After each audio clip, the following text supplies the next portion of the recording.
नमस्कार। आज हम बात करें शक्ति के नियमों पर। मतलब ये कैसे काम करते हैं और इन्हें समझने के लिए हमारे पास क्या है। हाँ। तो हमारे पास the laws of power and practice से कुछ अंश हैं। इसमें शक्ति हासिल करने और बनाए रखने के 12 नियम दिए गए उदाहरणों के साथ। दिलचस्प। हाँ, तो आज का मकसद है इन नियमों को बारीकी से समझना, इनके पीछे की सोच क्या है और क्या ये आज भी प्रासंगिक है। बिल्कुल। ठीक है, तो चलिए शुरू करते हैं। ये नियम सच कहूं तो पहली नजर में शायद थोड़े अजीब लग सकते हैं। देखते हैं। हाँ। देखिए, शक्ति की जो अवधारणा है ना, वो हमेशा से जटिल रही है।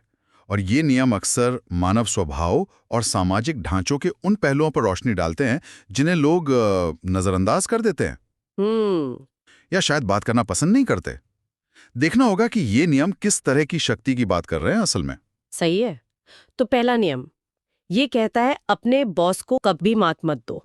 मतलब अपने सीनियर से ज्यादा काबिलियत मत दिखाओ। हम्म। स्रोत में मुगल दरबार का उदाहरण है बीरबल का।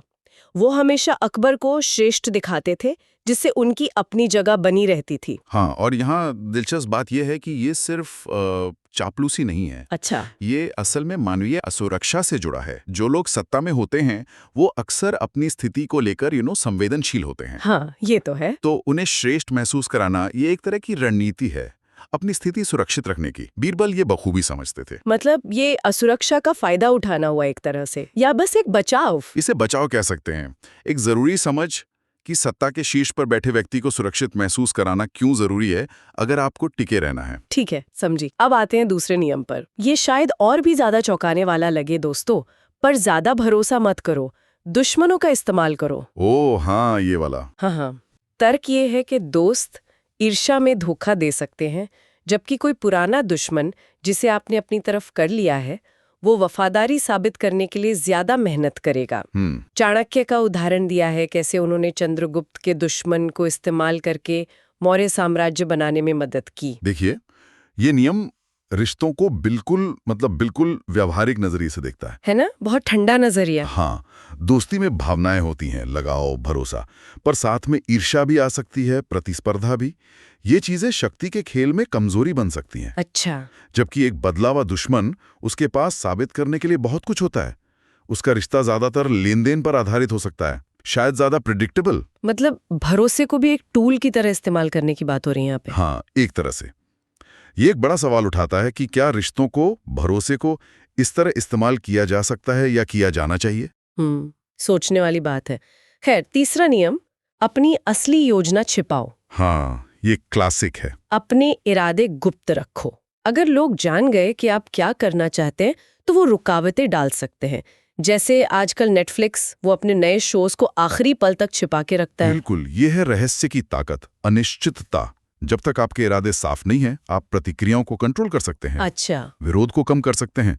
लोगों को अनुमान लगाने पर मजबूर करना, ये भी एक तरह की शक्ति है, रहस्य बनाए रखना। ठीक है, ये बात तो समझ आती है। अगला नियम नंबर 4, कम बोलो, ज्यादा मजबूत दिखोगे। हाँ। मतलब जरूरत से ज्यादा बोलने से शायद आप साधारण लगें या कोई राज खुल जाए। स्रोत में महात्मा गांधी की चुप्पी का जिक्र है। वो एक शक्तिशाली राजनीतिक हथियार थी कई बार। हाँ, यहाँ ये वाकई दिलचस्प हो जाता है। चुप्पी को अक्सर बुद्धिमत्ता, नियंत्रण और गहराई से जोड़ा जाता है ना। हाँ बिल्कुल। जो कम बोलता है, लोग उसकी बातों को ज्यादा गंभीरता से लेते हैं। ऐसा लगता है कि उसके पास कुछ गहरा है कहने को। ये धारणा प्रबंधन का, मतलब परसेप्शन मैनेजमेंट का एक तरीका है। ज्यादा बोलने से गलतियां होने का खतरा भी बढ़ता है। तो कम बोलना भी एक सोची समझी रणनीति हो सकती है। निश्चित रूप से, अपनी आभा बनाए रखने की। अच्छा, अब नियम 5, प्रतिष्ठा सब कुछ है। Reputation is everything. हाँ, ये बहुत महत्वपूर्ण है। आपकी साख, आपकी इज्जत। एक बार नाम खराब हो जाए तो शक्ति चली जाती है। टाटा का उदाहरण दिया है, उनका नाम ही गारंटी है, लोग भरोसा करते हैं। बिल्कुल, प्रतिष्ठा एक अदृश्य संपत्ति है, एक तरह की सोशल कैपिटल। इसे बनाने में सालों लगते हैं, लेकिन ये पल भर में नष्ट हो सकती है। हाँ, आज की दुनिया में तो और भी ज्यादा। बिल्कुल, सोशल मीडिया के जमाने में आपकी प्रतिष्ठा तय करती है कि लोग आप पर कितना विश्वास करेंगे, आपको कितने मौके मिलेंगे। ये सिर्फ अच्छी इमेज बनाना नहीं है, बल्कि लगातार उस इमेज के हिसाब से काम करना भी है। सही बात है। और इसी से जुड़ा हुआ लगता है नियम नंबर 6, हमेशा ध्यान में रहो। Court attention at all cost. ये थोड़ा विवादास्पद हो सकता है। हाँ, मतलब लोगों की नजरों में बने रहना शक्ति देता है, अनदेखा किया जाना शक्तिहीन होने जैसा है। उदाहरण के तौर पर एलॉन मस्क, उनका एक ट्वीट और बाजार में हलचल। देखिए, दृश्यता यानी विजिबिलिटी आज के मीडिया युग में शक्ति का एक बहुत बड़ा स्रोत है। अगर आप चर्चा में हैं तो आप एजेंडा सेट कर सकते हैं, सही, प्रभाव डाल सकते हैं। लेकिन वो एट ऑल कॉस्ट वाला हिस्सा है ना, हाँ, वो खतरनाक है। नकारात्मक ध्यान आपकी प्रतिष्ठा को नुकसान पहुंचा सकता है, जो हमने पिछले नियम में देखा। तो यहाँ एक संतुलन साधना होता है। मतलब ध्यान खींचना है, पर सही तरीके से। बिल्कुल, ये एक महीन रेखा है जिस पर चलना होता है। ये संतुलन साधना तो मुश्किल काम है। अगला नियम नंबर 7, ये सुनने में थोड़ा स्वार्थी लग सकता है। दूसरों से काम करवाओ, क्रेडिट खुद लो। हाँ, ये वाला नियम अक्सर लोगों को पसंद नहीं आता। मतलब स्मार्ट लोग दूसरों की मेहनत का श्रेय खुद लेते हैं। स्टीव जॉब्स का उदाहरण है, जिन्हें एप्पल का विजनरी कहा गया, जबकि काम तो हजारों इंजीनियर्स और डिजाइनर्स ने किया। हाँ, ये नेतृत्व की सार्वजनिक छवि और असलियत के बीच का फर्क दिखाता है। देखिए, काम सौंपना मतलब डेलीगेट करना एक जरूरी स्किल है। वो तो है, लेकिन क्रेडिट लेना वो एक अलग रणनीतिक चाल है। इससे नेता की शक्ति और प्रतिष्ठा बढ़ती है। पर टीम का क्या, उनका मनोबल? बिल्कुल, यही संतुलन की बात है। अगर ये बहुत ज्यादा या अन्यायपूर्ण तरीके से हो तो टीम का मनोबल गिर सकता है। तो इसे भी सोच समझकर इस्तेमाल करना होता है। दिलचस्प। ये नियम वाकई सोचने पर मजबूर करते हैं। अब नियम 8, लोगों को अपनी तरफ बुलवाओ, make people come to you. नियंत्रण अपने हाथ में रखना। हाँ, दूसरों को मजबूर करो कि वे आपकी शर्तों पर, आपकी जगह पर आएं। इससे आप ज्यादा मजबूत स्थिति में रहते हैं। जैसे आईपीएल, दुनिया भर के खिलाड़ी खेलने भारत आते हैं आईपीएल की शर्तों पर। ये शक्ति संतुलन को अपने पक्ष में करने का एक क्लासिक तरीका है। जब दूसरे आपके पास आते हैं तो आप मेजबान होते हैं, आप नियम तय करते हैं। हाँ। माहौल, समय, बातचीत के मुद्दे, आपको प्रतिक्रिया देने के बजाय पहल करने का मौका मिलता है। ये सिर्फ फिजिकल नहीं, हर तरह की बातचीत और सौदेबाजी में लागू होता है। नियंत्रण जिसके पास, फायदा उसका। बिल्कुल। ठीक है, नियंत्रण की बात चल रही है तो नियम 9 कहता है, बहस मत करो, एक्शन से जीतो। Win through actions, never through argument. ये बहुत प्रैक्टिकल लगता है। हाँ, बहस से लोगों को यकीन दिलाना मुश्किल है और शायद अस्थायी भी। अपने काम से परिणाम दिखाओ।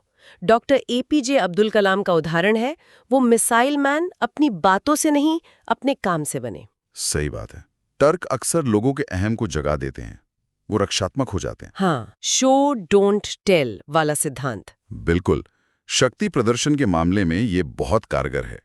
आपका काम ही आपकी सबसे बड़ी दलील है। ये तो काफी शक्तिशाली नियम है। अब 10वें नियम पर आते हैं, नकारात्मकता से दूर रहो, avoid the unhappy and unlucky. सलाह है कि नकारात्मक या दुर्भाग्यशाली लोगों से दूरी बनाओ, क्योंकि उनका असर आप पर भी पड़ सकता है। सफल व्यवसायी अक्सर अपने दायरे से ऐसे लोगों को दूर रखते हैं। इसे आप भावनात्मक संक्रमण या इमोशनल कंटेजन कह सकते हैं।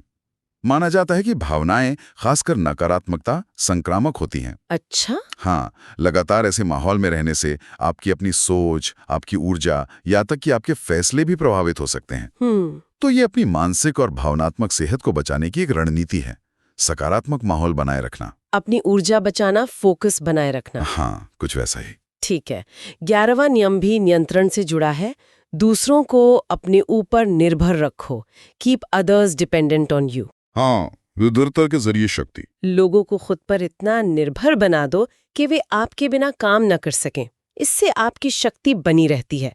जैसे माइक्रोसॉफ्ट विंडोज, आज भी कितनी कंपनियां और लोग उस पर निर्भर हैं। ये निर्भरता के माध्यम से शक्ति बनाए रखने की एक बहुत मजबूत रणनीति है। अगर आप किसी जरूरी संसाधन, स्किल या सिस्टम को कंट्रोल करते हैं, जिसका कोई आसान विकल्प ना हो, तो आपकी स्थिति बहुत मजबूत हो जाती है। लोग आपको छोड़ नहीं सकते या छोड़ना बहुत महंगा पड़ेगा। तो आपकी प्रासंगिकता बनी रहती है। ये एक मजबूत रणनीतिक लाभ है, पर इसे बनाए रखने के लिए आपको लगातार उस चीज को बेहतर और जरूरी बनाए रखना होता है। सही। और अब आखिरी नियम नंबर 12, चुनिंदा ईमानदारी दिखाकर भरोसा जीतो। Use selective honesty to disarm. अच्छा, ये भी एक चाल है। हाँ, मतलब कभी कभी थोड़ी ईमानदारी या उदारता दिखाकर लोगों का विश्वास जीतो, उनका शक दूर करो, जैसे कोई दुकानदार मुफ्त सैंपल देकर ग्राहक का भरोसा जीतता है और फिर ज्यादा सामान बेचता है। ये विश्वास बनाने की एक गणनात्मक रणनीति है, कैलकुलेटेड।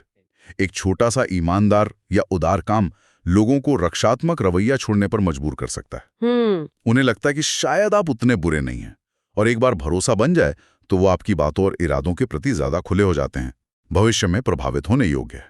तो भरोसे का भी इस्तेमाल किया जा रहा है। हाँ, मानवीय भावनाओं का रणनीतिक इस्तेमाल। तो ये थे 12 नियम। इनको देखने के बाद क्या मतलब निकलता है इन सब का?